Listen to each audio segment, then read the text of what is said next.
Our next Schoms short is about a challenging solution to a difficult problem.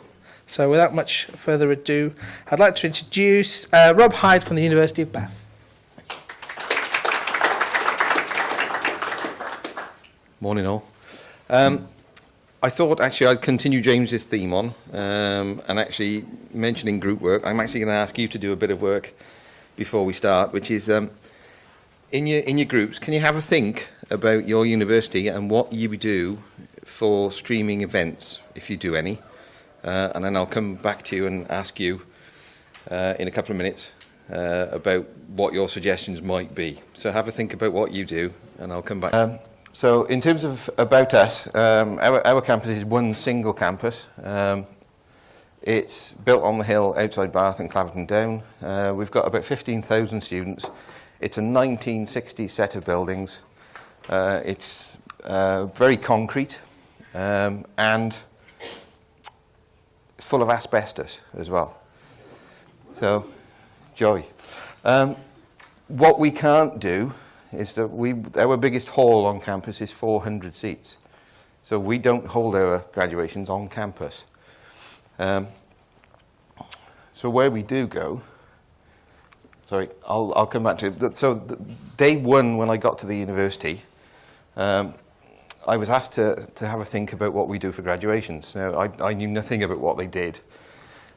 So the first question I got asked by my senior management, and this is at the end of the first week that I was there, was this. So, can we facilitate the university community's inclusion in graduation ceremonies? So my first question was, what? So, what transpired from this is what started the dialogue process off. So, what they used to do was they used to film the graduation ceremonies, process them overnight, and upload them the following day onto the university's web server, which obviously is quite nice that they can do that, but they wanted to do it live.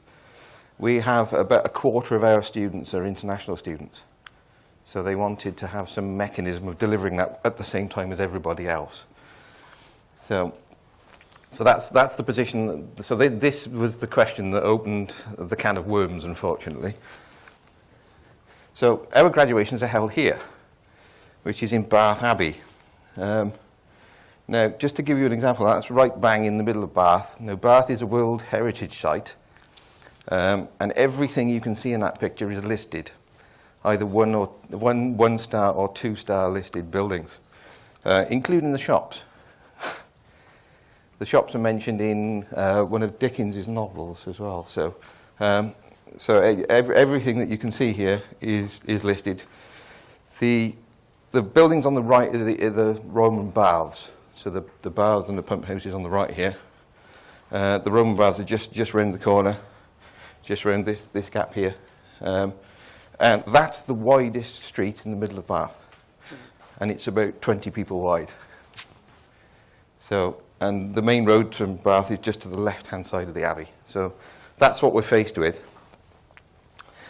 To add to that, it's 2 miles from campus, uphill. The ridge line for where the campus is here. No line of sight to the centre of Bath at all. You can't see it at all. So just bear that in mind for the consequences of trying to do this. So we use these to stream, and I know Panopto and software-based are the same thing, but we also use Adobe to stream with, and we've also got some hardware-based encoders that we can use. So all of that we already had as available as a platform that we could use. So this is our graduation setup. Still in the Abbey. The Abbey holds 800 with a horrible amount of viewing. You can't see a lot from anywhere inside the Abbey. As you can see, we've got large screens that relay the camera feed. We don't do any of the rigging of the Abbey. We contract that out. In terms of the setup, the Abbey staff, we're obviously Abbey being a big cross. The Abbey staff have the right-hand side to set their end up, and we have the left-hand side of this. underneath the organ. So we're squished into about a 6-foot box underneath the organ, and there is, like we've got here, sound, lighting, video mixing, all in the space underneath the organ. And that's all we can use. So consequently, it's not very easy to wire up either. There's not a lot of running around, and the walls are 5.5 feet thick and made of bath stone. So, we weighed up what our options are. Obviously, you've given me some options of what you do. So we had probably 5 options of what we could use in the Abbey. So we could use their existing network, which they didn't have. We could use a satellite truck. World Heritage Site requires you to have planning permission to put a truck outside. And obviously being in a World Heritage Site, that actually requires historic building consent, which takes 9 months. So, can be done, not very easily. So we didn't think that the expense of hiring a truck in to stand it outside was probably worthwhile. We could fit a new network link in, same problem. Required adaptation of a historically listed building, 9 months worth just for consideration of planning. Could use microwave link, except we can't see it. And the final option that is that we thought we might be able to use the mobile phone network. It's one of the only things that they've done is when we started the project, they just upgraded all of the phone masts in Bath to 3G. So we thought that might be an option. And one of my guys had said, oh, I've seen something that might be able to do this. So what we chose was this. And this is the Teradek cube and a Teradek bond. Now the cube is this bit underneath. And essentially that encodes an HDMI signal into network traffic. H.264 encoder. And then obviously it has expansion ports. You can link these two together. And this then turns the H.264 stream into mobile phone signal. And in this case, 1, 2, 3, 4, and 5 ports worth of. So you can share it across 5 streams, 3G, which is what we did. And just this is underneath the organ, and this is our rig. Obviously, it's quite tall. You have to fit a lot of stuff in. And the Deputy Vice Chancellor said, oh, where's this new thing that you've bought? Because we're really interested in it. There it is. It's a bit underwhelming. So it is tiny. So obviously we didn't just sort of turn up and put it in. We tested it beforehand. So we tested it peak tourist season, thinking there are going to be quite a few people in Bath that are going to be using their mobile phones and tweeting pictures and things. So we thought we'd give it a whirl when it was first put in. And we tested on peak tourist day of the season, and it worked for streaming video. So we thought, possible. So this is how it works. So this end, it says camera, but that's actually a mixer that we use. And we mix 6 cameras down into one HD SDI feed. That goes into the cube and bond. That splits out, transmitted over the 3G network. Teradek provide you a thing called a Sputnik server, which actually combines it all back together. That's in an Amazon instance. So that's in the cloud. And then you've got options of what you can do with it from there. You can either send it back to the campus if you've got a flash server or a Wowzer server or something. Or the other thing is, if you want a large amount of viewers, we can chuck it out to a CDN and have a larger quantity of people. So leave it in the cloud and then just point the resultant stream back to our website. And that's actually pretty much it. That's actually how it works. Did you choose a different network for each one? Like Yeah. One on 3G, one on So, E, one on whatever? Correct. So as part of the testing process, we went down, and actually we've only got 3 to choose from. So we've got O2, EE, and 3 in Bath. So essentially we bought we bought two O2s, two 3s, and an EE.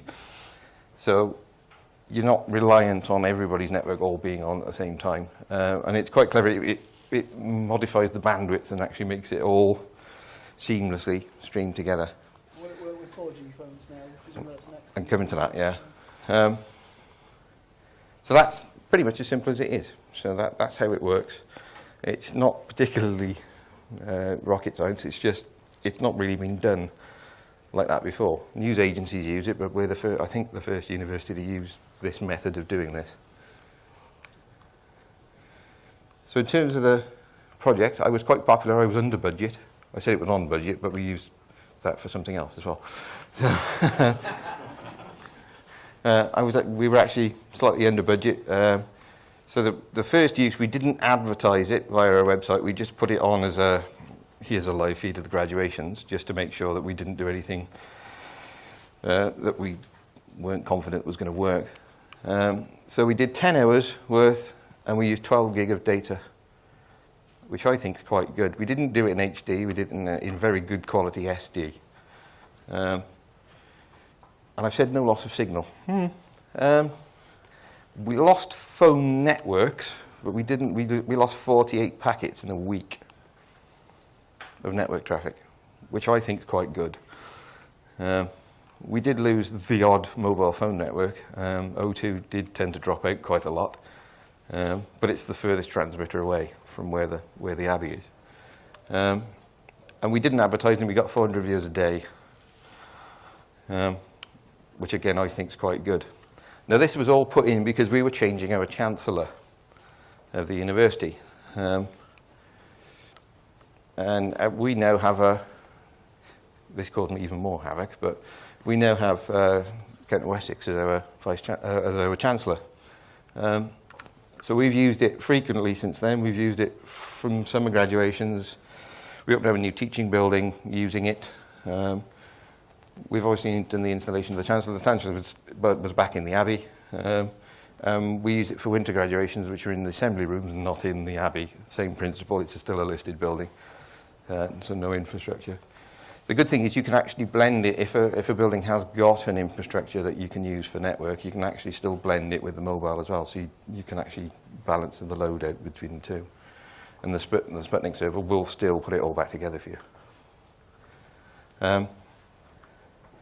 So having a Royal Chancellor does cause havoc, in the sense of I had to go to briefings, security briefings. We all had to be audited, vetted. We had to go to briefings before it started for 1 hour.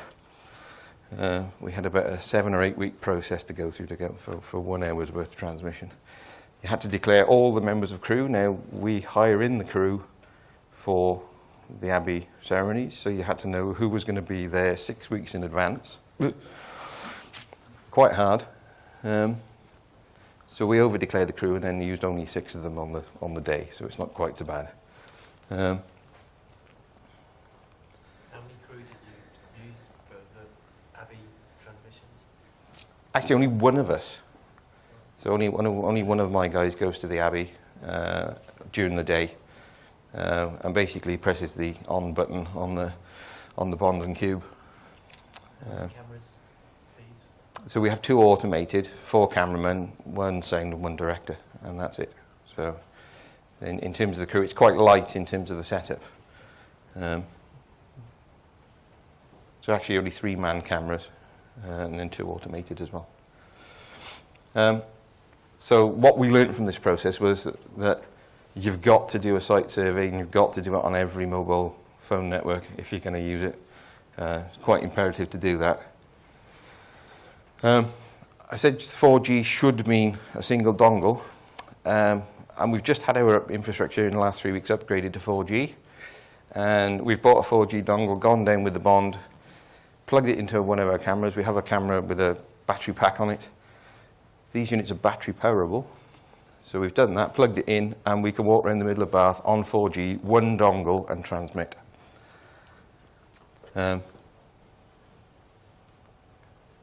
it's quite mind-boggling that you can do it now. As long as you've got 4G infrastructure in somewhere, you can make it work. But you are at the reliance of the mobile phone networks to do it. We're quite lucky. We've actually got quite a good relationship with our local ones now. We will say, don't forget it's graduation, and they don't turn them down, because they are quite good at turning them down when you don't want them to. In terms of where we've gone with this, I've now got it as a core service plan. I can offer this. We can cost it by usage. We know what it costs to run it in HD. We know what it costs to run it in very good quality SD. We now have coverage maps, so we know pretty much where we can run it from and what service we can actually run it to, if we need to run it 4 or 3G, and how many dongles you need. So it's predictable, so the users can actually just say, I want to do this, and you can say, yes, that will cost you 200 quid or whatever it is. It's not a hugely expensive process to do. In terms of the cube and the bond, it's about £3,000 to do. I think actually they've got an integrated one now that's less than that, but which has it all in one piece. And the usage itself, you pay about 30 quid a dongle for each manufacturer. We buy it on pay-as-you-go, just because it's easier to operate the system. And so far, it's been reliable. So I didn't know this, but my director nominated us for a USISA award for innovation this year, which, as you can see, we won. So, which I'm very pleased at, because it's my first year, but it's actually caused me to think about how the hell we won another one. So, no, it's locked in our main office building at work, and they wouldn't let me bring it with me. So, you have to settle for a picture. So in terms of the future, what we've been doing is we've been negotiating with the Students' Union about covering some sports matches with it. It's theoretically possible. Again, going back to sort of copyright, we've got quite a lot of issues of who the hell owns what for that, and that's being worked out at the moment, how we make that work. And we've got some arts and alumni events as well coming up outside of it. So if you want to see it in action, the first week of July is when our graduation ceremonies are on, and it will be live on our website. So if you want to watch it, please come and have a look. And in terms of me, that's it really. So has anyone got anything that they want to ask? And Can you actually use different networks on the same teledeck? Yes. Yeah, you can. Yeah. So you can mix and match. Up to 5, yeah. So you can actually use up to 5. And what's the rough cost, did you say, for the dongle? Well, we buy them as pay-as-you-go. So you just go in and you get 10 gig it's about 30 quid. So, and that covers you for most of the usage that you cover it. Obviously, if you go up to HD, it's about 3 gig a day in terms of usage. Trying to get an understanding of what infrastructure you had already in terms of, you had a slide there. Yeah. Go back. And so Still going. Yeah. I was going to the diagram where you had the sort of workflow. That's the one. Yeah. So for you to get the phone network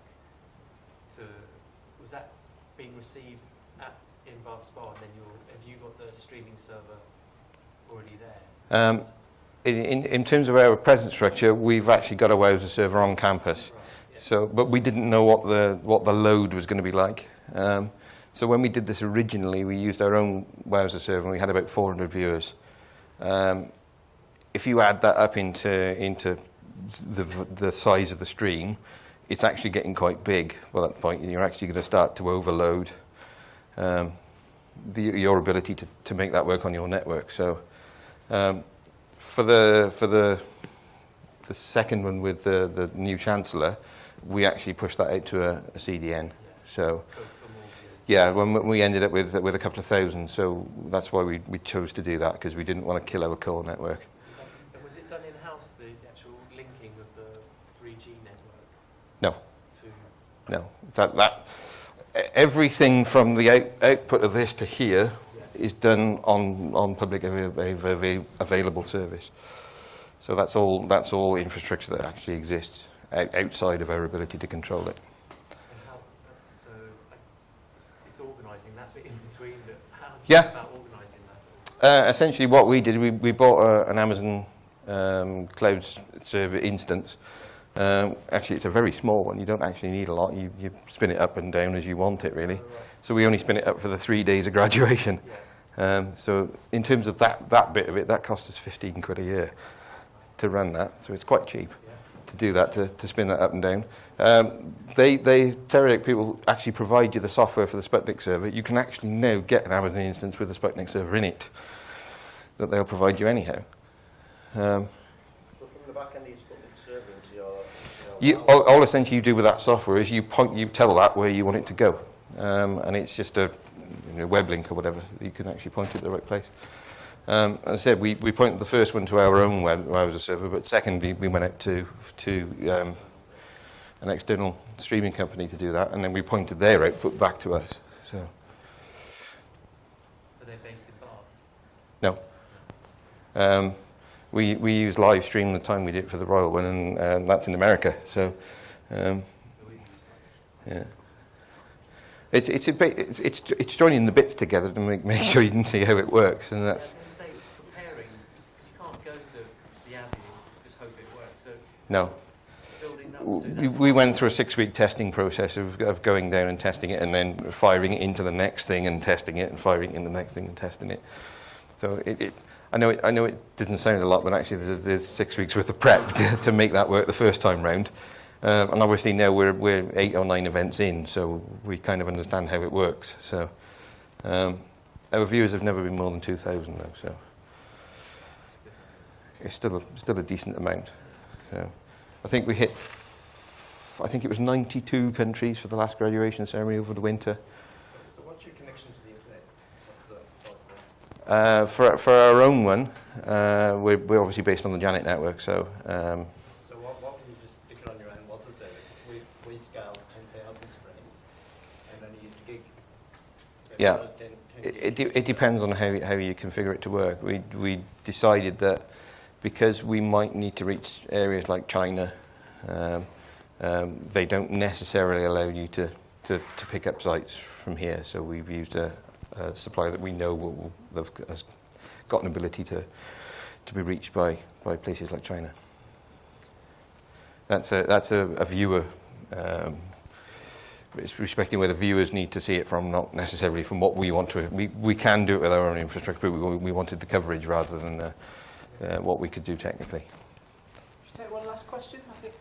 Come on. Do you have a question down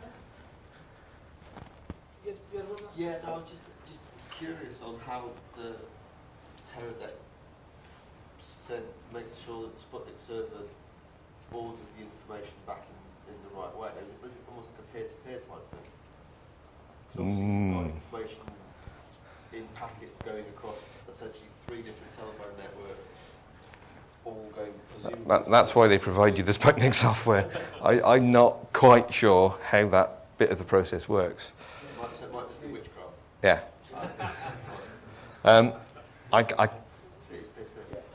introduces a significant delay. Yeah, there is about a 20-second delay while it combines it all back together again. Yeah, it's done by the magic of ether, I think. It's quite clever. Okay, I'd like to draw that one to close. I think All right. it's fantastic, innovative solution. So please put your hands together.